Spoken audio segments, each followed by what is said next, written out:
We cannot deny it. The facts speak for themselves. We're dealing here with demons. I identify those who planned, thought up, and then actually carried out these crimes with Satan. In August 2005 in northern Italy, the trial began of 5 young people accused of a series of brutal ritualistic murders. The bodies of 4 victims have already been unearthed, and they're suspected of further crimes. Since the very first moment we understood this was the most ferocious crime in the last 50 years in Italy. No apparent motive. We don't know how and why. We don't know why. The presence of Satan.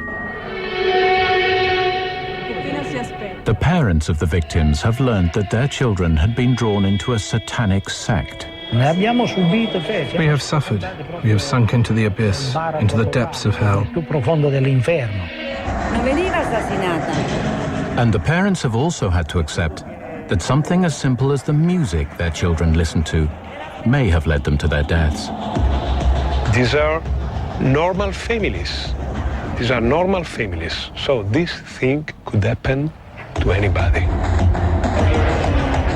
Not for the first time, extreme heavy metal music and its preoccupations with violence and Satanism has found itself in the dock.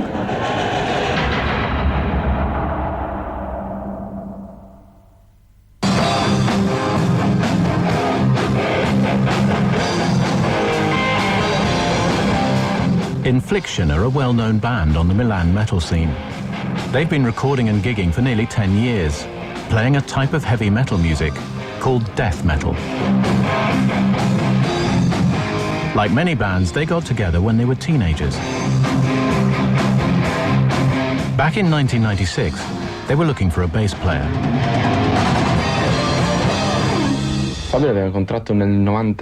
We met Fabio in 96? 96. Through our former bass player.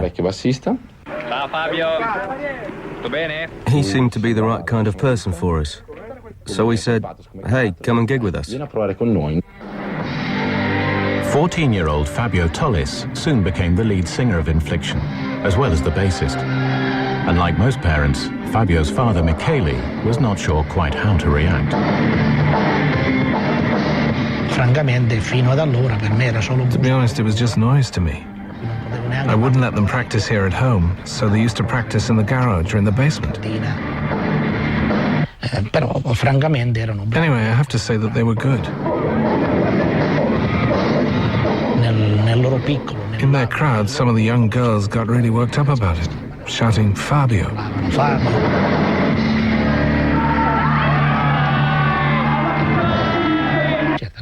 Of course, we were pleased, very pleased. I'm glad Fabio was part of this. The start of our career was based on him. As the driving force behind Infliction, Fabio was beginning to influence the band's musical direction. Classic heavy metal, Iron Maiden, Ozzy, that was our passion.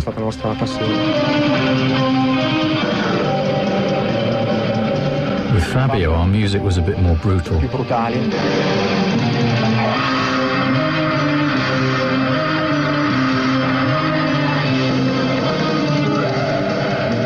We were finding our way, and he used to listen to a more brutal style.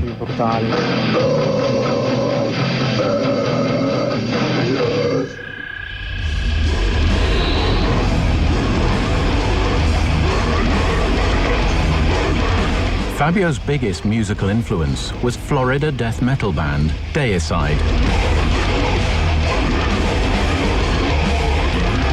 And his hero was their frontman, Glen Benton. Ever since I was a little kid, my aunt used to call me evil little bastard. That's just been my persona since I was a little kid. And I can't get rid of it. Deicide were among the pioneers of death metal, which emerged in the late 1980s. A faster, harder version of traditional heavy metal. The term heavy metal, described bands like Black Sabbath and, Zeppelin and stuff like that. And for me, growing up, we wanted to outdo that stuff, be heavier than that. And that was why, there was no such thing as death metal when we started writing this stuff. Fuck you, and when Satan rules this world!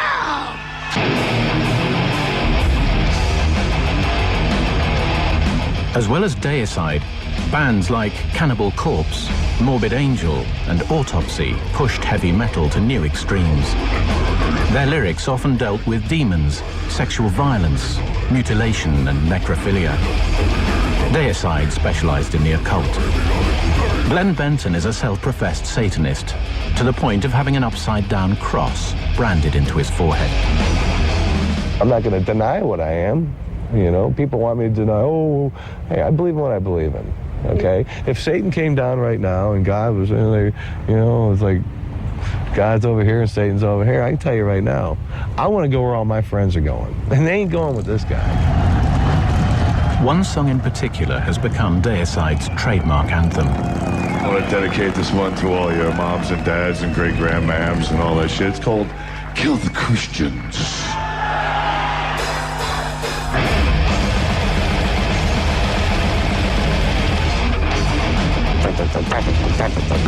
I hear the chorus comes to me first, and that's the first thing came to me was Kill the Christian.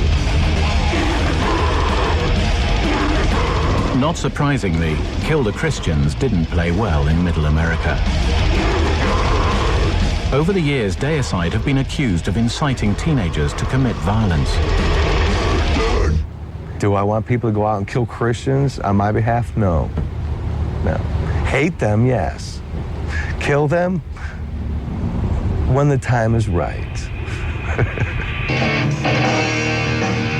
Fabio's lyrics mirrored the bands he listened to.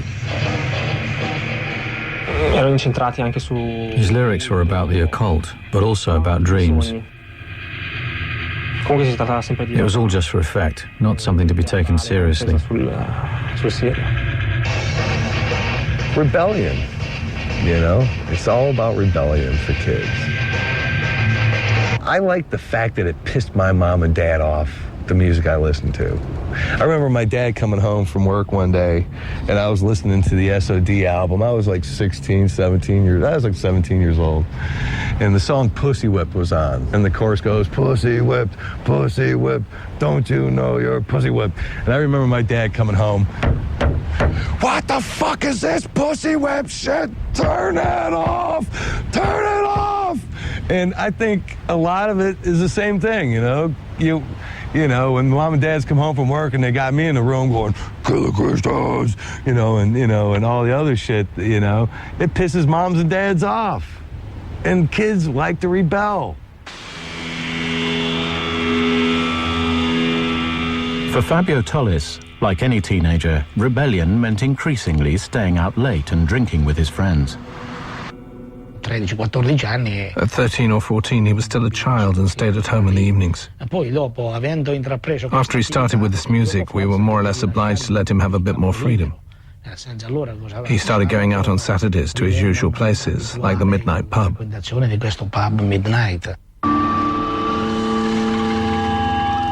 Midnight Pub is the center of the metal scene in Milan. At the Midnight, Fabio was now meeting a new group of friends outside his band Infliction. These were people that his parents didn't know so well, many of them older than Fabio. Through them, Fabio became involved in another band. He set up Ferocity with a boy called Mario Maccione.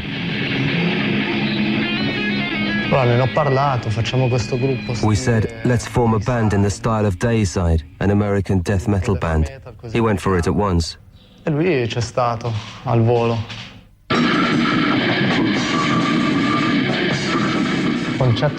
The idea behind playing this type of music was to pump up your adrenaline, to cross boundaries and go beyond the limit.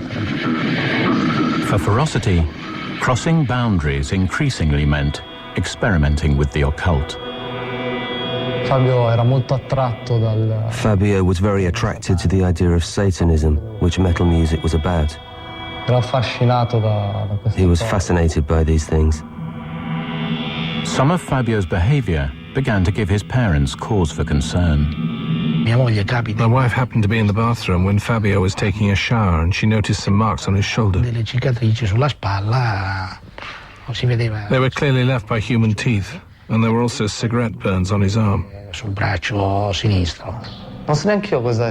Even I don't know what suddenly started to happen, the mania for self-harm. We cut ourselves, we smashed things against ourselves. Maybe it was a show of strength between him and me, I don't know.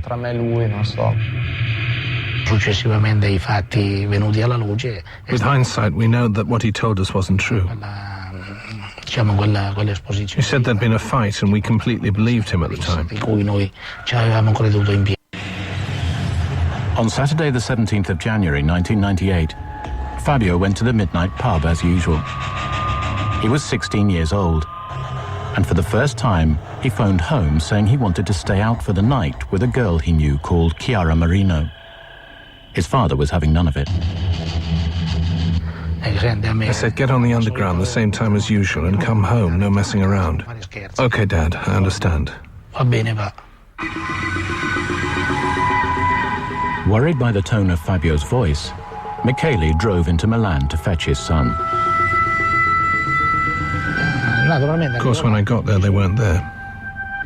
Someone said, yes, he was here with Chiara. They went to make a phone call. They're not back yet. When Fabio and Chiara failed to come home the next morning, their parents immediately called the police. Over the following days, they contacted everyone who knew them. He said, do you know where Fabio is? I said, no, we're expecting him at rehearsals. I thought, he's struck lucky. He's gone off to spend a couple of nights with his Chiara. I certainly didn't imagine anything sinister. E qui ci sono tutte foto di Fabio da quando era da più piccolo fino all'ultimo momento. C'è la foto di Fabio. Riesci a vederla? L'orefice. Portate la foto? Non ricordo. L'unico che mi è rimasto. The police said that Fabio and Chiara had probably run off together. But to Fabio's family, this made no sense. He was happy at home and doing well at school. So as the days turned into weeks with no sign of his son, Michele began to investigate Fabio's other life, the world of heavy metal. E così, qui c'è il suo angolo con le varie cassette, saranno circa 150, 200, una cinquantina di dischetti, di CD musicali, e di cui comincio a prendere in mano queste cassette, comincio a farmele tradurre da mia figlia. Questa qui, per esempio, è una copertina di un CD dei Cannibal Corpse, uno vile, ecco il titolo. E così insomma, vengono fuori delle cose. I testi scritti sulle copertine sono allucinanti. Vi parla di squartamenti, anche quest'altro per esempio, che cos'è questo qui? Dismember addirittura, che qui per l'appunto si vede un corpo umano squartato. Per esempio quest'altro qui sono i Deicide, letteralmente genocidio degli dei. Ecco, questo per esempio era uno dei complessi di cui Fabio apprezzava di più. Dopo di questo qui abbiamo un ultimo che è uno dei più estremi, riconosciuti e dichiarati. Il titolo Hell Awaits, con la famosa stella a 5 punte, che poi sono gli Slayer.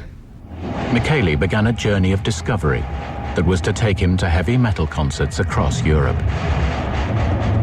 Partire da gruppetti. I went to see them all, from the very small groups whose names I found among Fabio's papers, to the larger, more famous groups. Come gruppi anche più famosi, per esempio. For example, I went to see Slayer. Concerti degli Slayer. I saw Mayhem and Pantera. Dei Pantera. I went to Iron Maiden, Deicide. Glen Benton, con lui ci parlo. I spoke to Glen Benton with the help of a young man who interpreted for me. I explained what I was doing and who I was looking for, that my son was a great fan of his and so Era on. un suo ammiratore e così via. I think I met the father backstage at one of the shows. But his kid was missing or something like that. I think I remember telling him that I hope he comes back, and he's probably just off with his buddies. I don't think he spoke a lick of English, and there was somebody interpreting for him. And he signed the magazine I had in my hand, which had his photograph in it. He said to me, when Fabio returns home, you can show him this. Glielo faccio vedere. As well as talking to the performers, Michele handed out leaflets and put pictures of Fabio in metal magazines. Several times, there were reported sightings. I remember the episode somewhere near Bergamo, I think, when he went out convinced that it was Fabio. They'd made these phone calls and I had prepared signs saying welcome home, and I was all happy. And I remember the disappointment when he called me and told me that it wasn't Fabio. As his search went on, Michele began to learn more about the people his son had been hanging around with. When I was sort of poking around, rummaging around in his rucksack among his books and things, I found lots of these people's names, so I made a note of some of them. Certain names kept cropping up as being people he saw a lot of. Maccione, Leoni, Guerrieri, Volpe. Il tempo libero lo passavo con queste persone qui. Fabio spent all his free time with these people, and I became more and more convinced that they had to know something, at least. Sicuramente qualcosa. So Michele began to dig a little deeper. He began to talk to other people in the Milan metal scene. It emerged that this group was bound together by more than just music. They were involved with the occult. The parents of Chiara Marino, the girl who had disappeared with Fabio, discovered satanic texts and icons in their daughter's room. Slowly, Michele built up a dossier of information. Names, addresses and photographs of Fabio's friends. Over the next 6 years, he became convinced that his son's disappearance was connected to a satanic sect.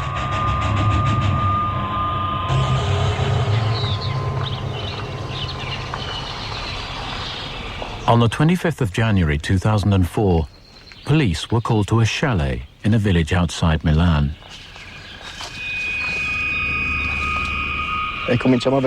We started with the interior of the chalet. The lights were still on. The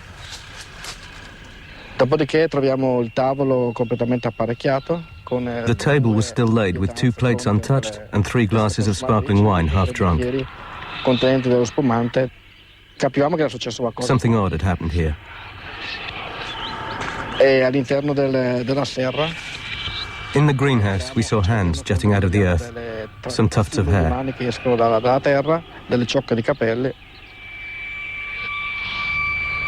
The police had discovered the half-buried body of a local girl called Mariangela Pezzotta.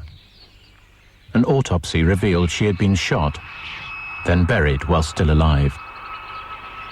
Details of the murder made the local news.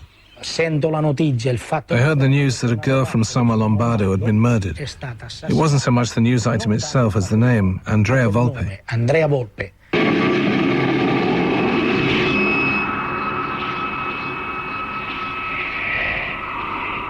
The same evening, we received a phone call from a certain Michele Tollis, somebody we'd never heard of. I said, I haven't come here to give you a hand with the problems you're facing. I'm here to add to your problems. Michele handed his dossier on Fabio's friends, including Volpe, to the police. Working on this information, they mounted a surveillance operation, tapping many of their phones. And the police began to interrogate Volpe about Satanism and about the disappearance of Fabio and Chiara. We put pressure on Volpe, suggesting to him that we knew about other crimes he'd committed. It took some time, but he told us that we were basically right. The 2 kids had been killed during a satanic ritual, and their bodies had been buried in a wood in Somma Lombardo, and he could show us where they were.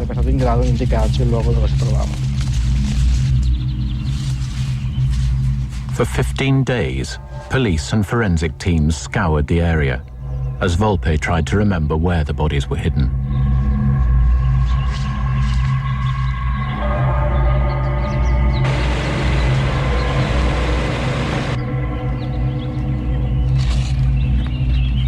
Finally, in May 2004, more than 6 years after they disappeared, the bodies of Fabio Tollis and Chiara Marino were found.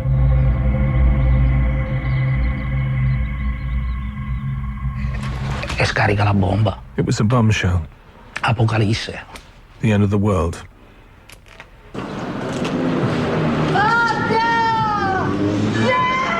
After 6 years, Michele Tollis was finally able to bury his son.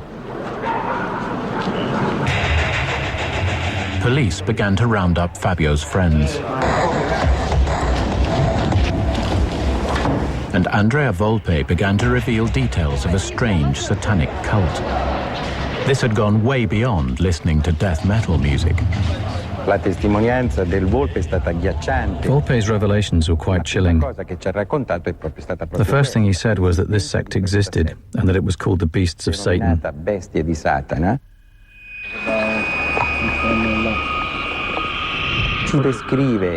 He described incredible, disturbing facts. They would meet in woody areas or in abandoned factories. They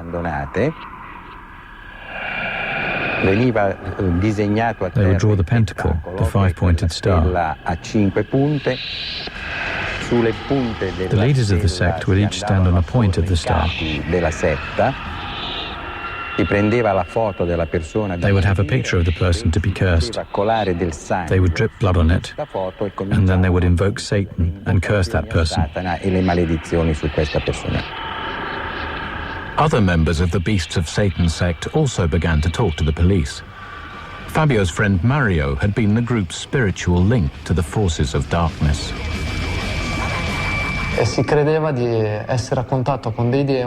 We believed we were in contact with demons, and we submitted to those demons, which was a completely mad thing to do. We lived in our own world, which had nothing to do with the outside world. As the facts emerged, much of Italy wondered just how this group of boys could have gone so far off the rails. After all, they looked like millions of young heavy metal fans across the world.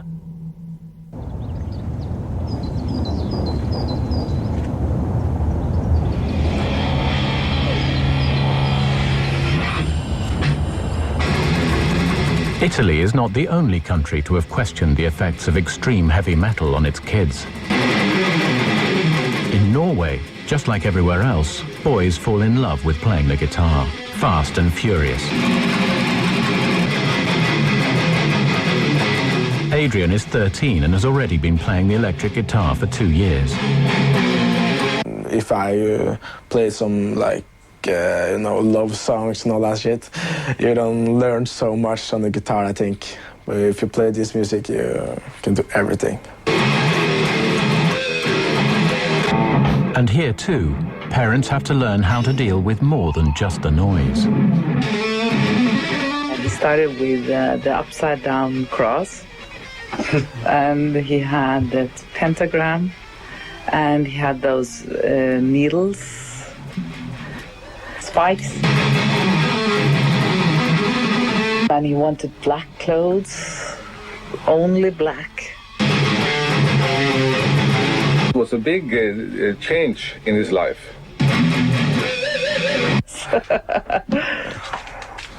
This is a Norwegian band, one of my favorites, and one of the best Norwegian death metal bands. So what do they sing about? What kind of stuff?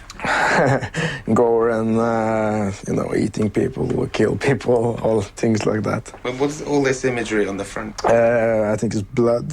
Blood look like someone has been killed or something. I like them, but I don't know, maybe too brutal. I don't know, but the music is cool. For fans of brutal music, Norway is something of a mecca. Because this is the birthplace of an even more extreme music. Norwegian black metal. Playing at a festival in southern Norway are Mayhem, the high priests and founders of black metal. We don't pretend to be anybody that we are not. I think that this is what I respect and what I like in other bands and my own idols, music idols, is that they don't fuck up, you know. That they stick to the master plan. From the start, the master plan was simple. We're gonna do a song now that I think you all know. About blood and Satan and war, called Carnage!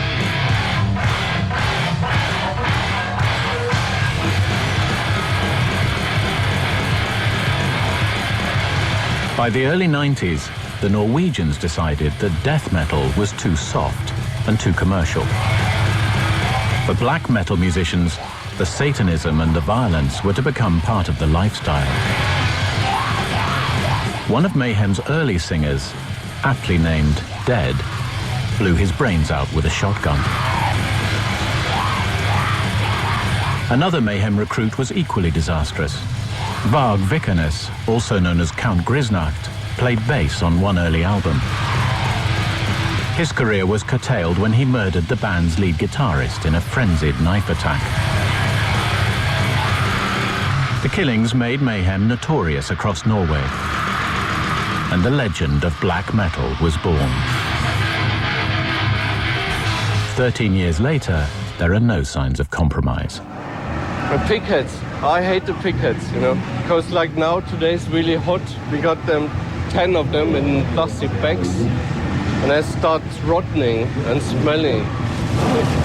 But we can't just say, okay, we don't do it anymore, because the fans, they want to have the pickets, you know. I mean, concert with Mayhem without pickets, it's not a Mayhem concert, you know.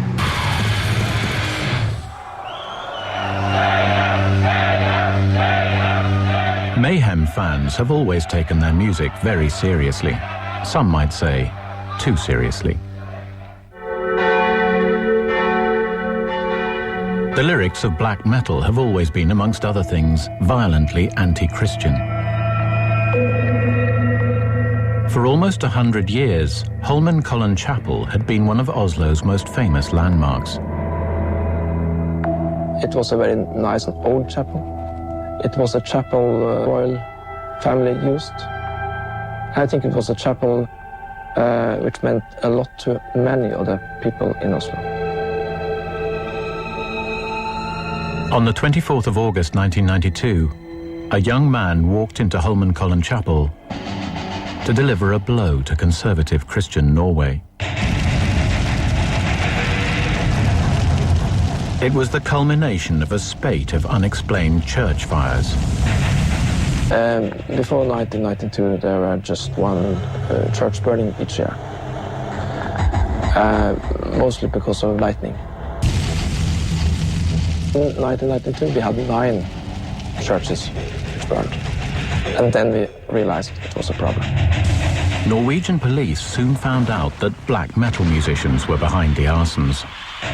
Several were jailed, including Mayhem bass player Varg Vikernes, who got 24 years for burning down Holmenkollen Chapel and the murder of the band's guitarist. But the burnings didn't stop. In the space of 5 years, more than 40 churches, many in small rural communities, were reduced to ashes. In the arrests that followed, the police found that the culprits had a number of things in common.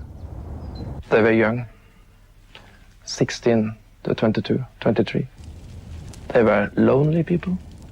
Many of them told us that before they were burning churches, they have been listening over hours and hours and hours on black metal music. Holmenkollen Chapel was rebuilt at huge cost, but other historic churches had been lost for good. But of course the kids loved it.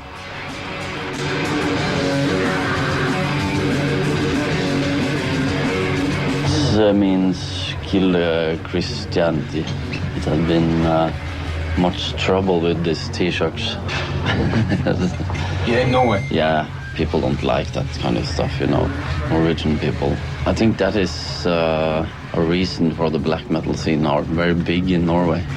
Because of that story with killings and all the black metal dudes, church firing and everything like that, so... Black metal has now spread across the world. Bands like Satyricon and Cradle of Filth can sell hundreds of thousands of albums. Some people say black metal is Norway's largest cultural export. And the band who started the whole thing aren't complaining. People we scared are scared, and the people who understood the joke are still there and just smiling about the whole thing. It's not totally a joke. It's of course it's something that the government couldn't control. Then we are enemies of the state. They try to keep us down, and by doing that, what happened? Cult fucking legends, you know. This is the way I'm on stage. And now it's going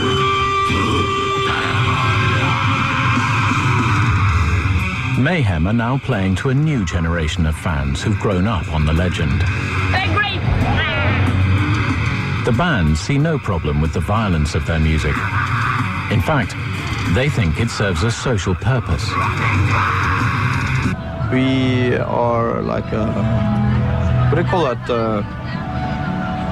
When you take the air out of the balloon, the thing that's holding back all the air, ventil. What's the English word for that? Valve. Valve. I think we are some sort of a valve for a lot of people, and they like it. You know, they like to be on the edge. They like on the edge music.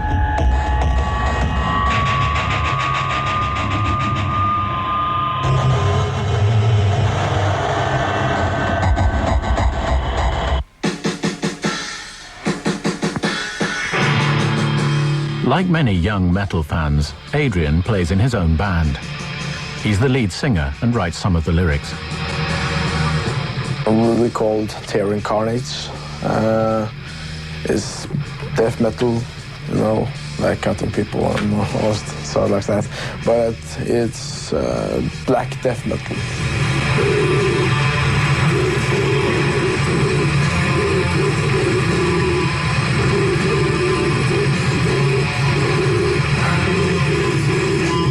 When I read those things, I thought it was terrible, and it is terrible.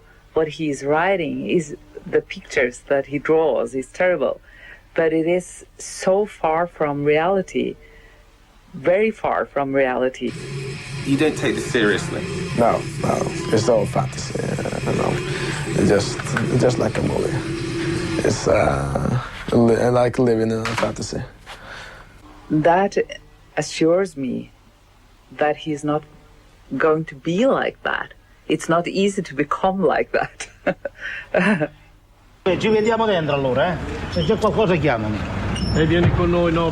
In Italy, the Beasts of Satan case has become one of the most sensational trials in recent times.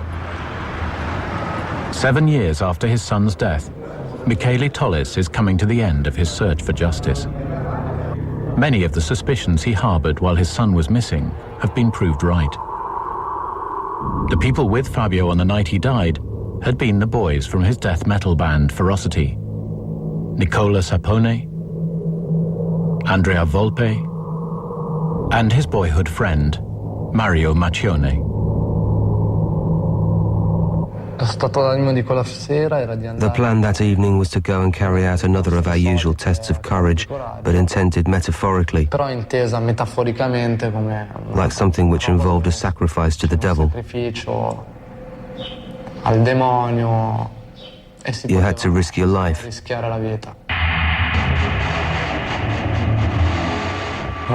We drank a bit, we smoked a bit, then left the midnight.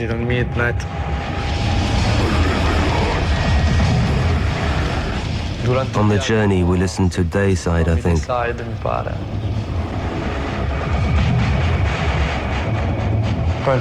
When we reached the village where the woods are, in Sommalombardo,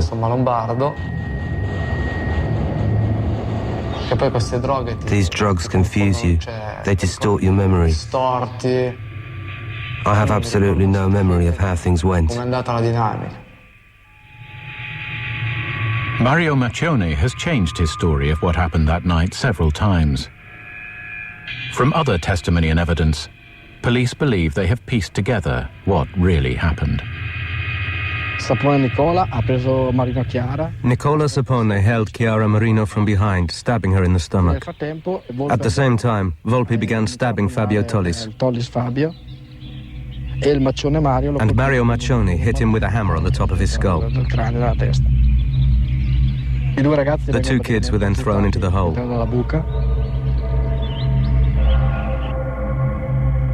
I remember I got up from the ground as though I'd fallen, covered in blood. I had the hammer there near me. It seems that Nicola Sapone then got into the hole and slit their throats. And because they were still moaning, he stuffed some chestnut husks in their mouths. Then they filled in the hole and urinated on the grave.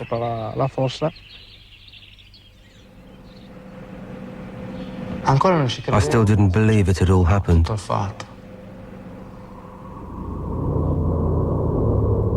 Mario Maccioni is serving 19 years for the murders of Fabio and Chiara.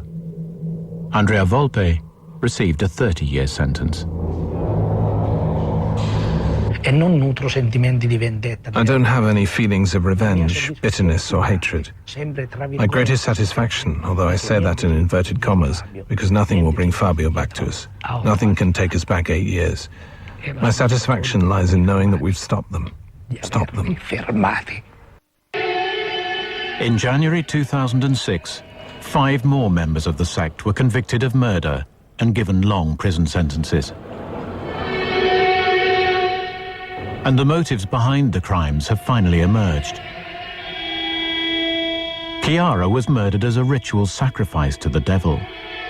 Fabio had to die for the simple reason that he had become skeptical and had begun to mock the other members of the group for their satanic beliefs.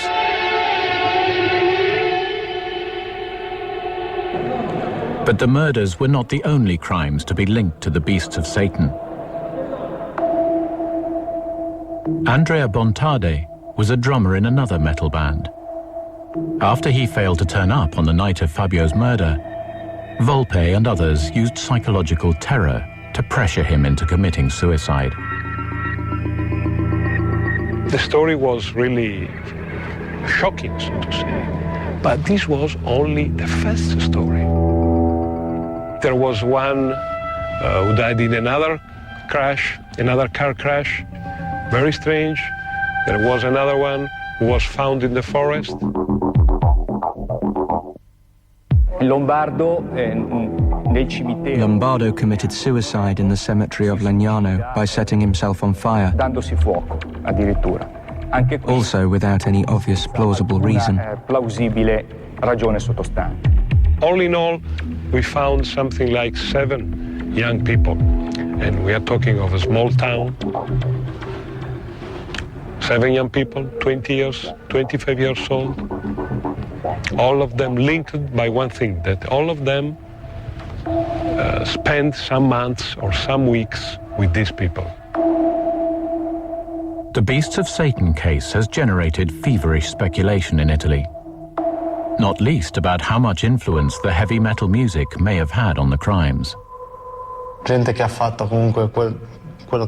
You can count on the fingers of one hand the people who've done what we've done. Of the millions of people who listen to metal, no one, I repeat, no one has ever been involved in anything like this. In fact, many more people have done things like this who've not listened to metal at all.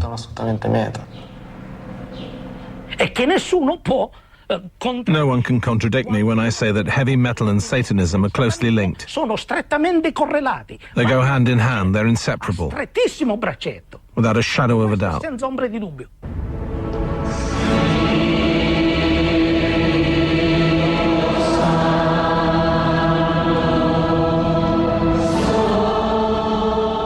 For some, there is a battle to be joined for the very soul of the nation's youth. Signore Gesù, per tutti quei giovani che vivono nel vuoto, nella solitudine, nella disperazione, per i tanti ragazzi che sono incappati nelle sette sataniche, per coloro che seguono una musica sbagliata che porta alla distruzione mentale, alla distruzione interiore, spirituale. Spirito Santo. This next song is for those motherfuckers in the mosh pit, okay? Nail to that fucking drum!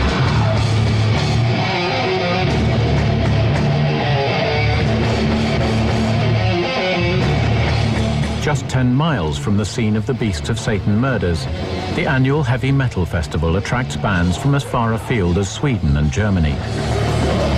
People here don't seem particularly interested in having their souls saved.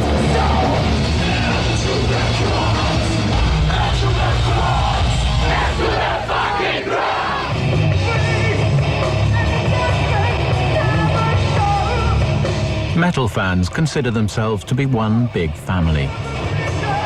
People here come from all walks of life.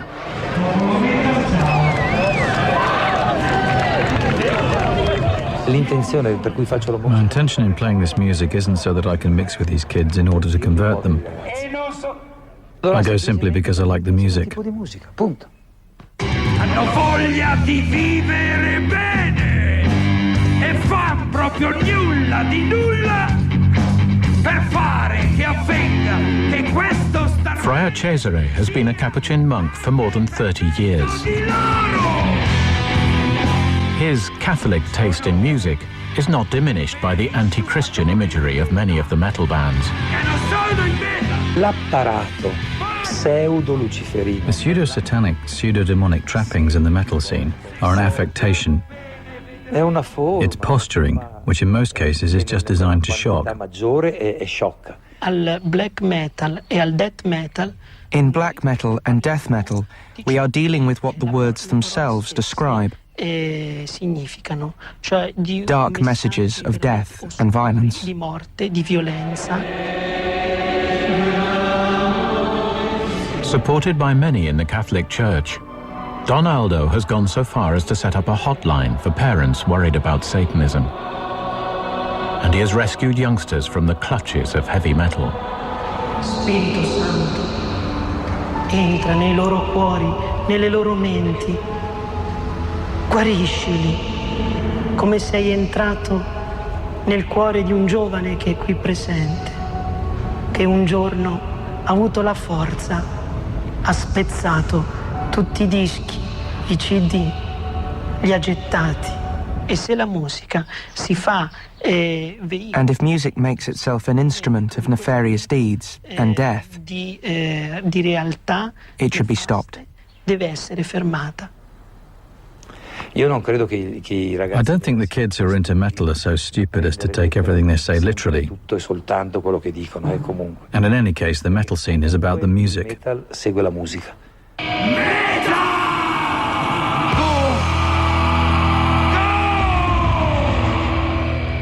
Friar Cesare may not be here to convert people, but there are some who definitely are. We are Satanists. What does that actually mean in your music? It means, apart from the music is a channel that we use to spread our beliefs.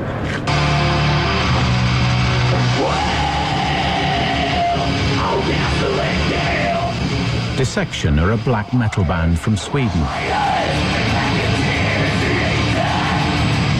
Their credentials in the world of extreme metal are impeccable. I was sentenced to 10 years in prison for accessory to murder. Well, I was involved in a killing of a man. Satanism is dangerous, of course. And if you choose to rise up against something, then you have to use violence. And I say that people, will always kill each other.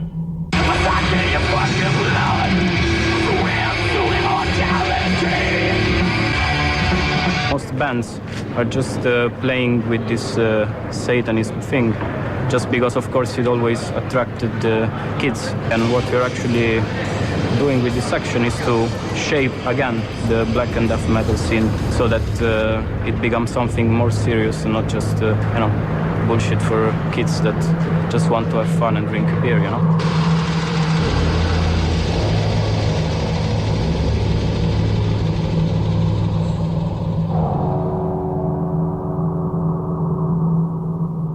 Worries about the effects of heavy metal are nothing new.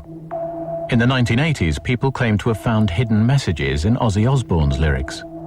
From Elvis Presley to punk rock, parents have worried that music could turn well-adjusted young people into delinquents. But research suggests that these concerns may be missing the point. Most kids who listen to this music are okay. There's no problem with it. There are probably 10 million teenagers listening to heavy metal, and most of them are just fine. The concern is if you come at it the other way. There are kids who are problematic for a variety of reasons that have nothing to do with the music.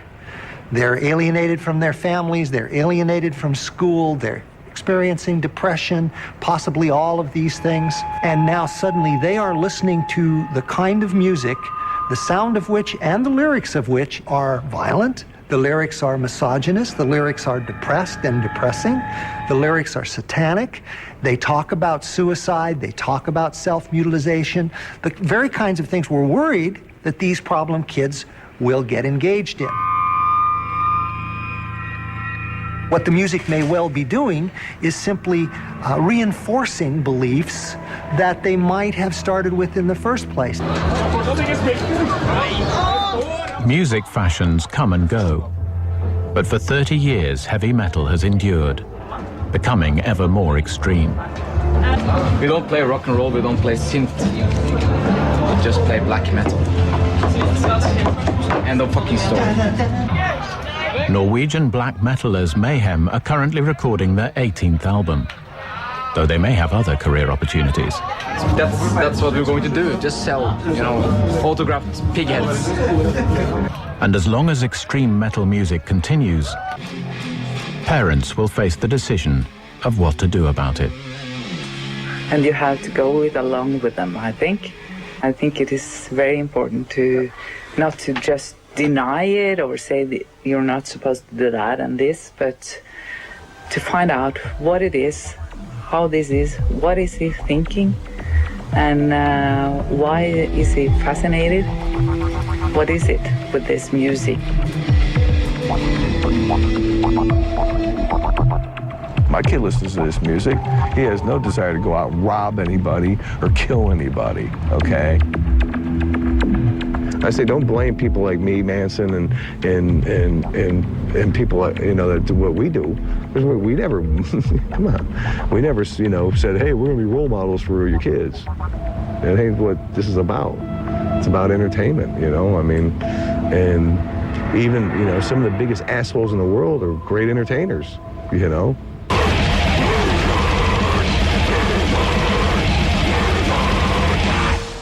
It's all about the fucking metal, man. That's all it's about.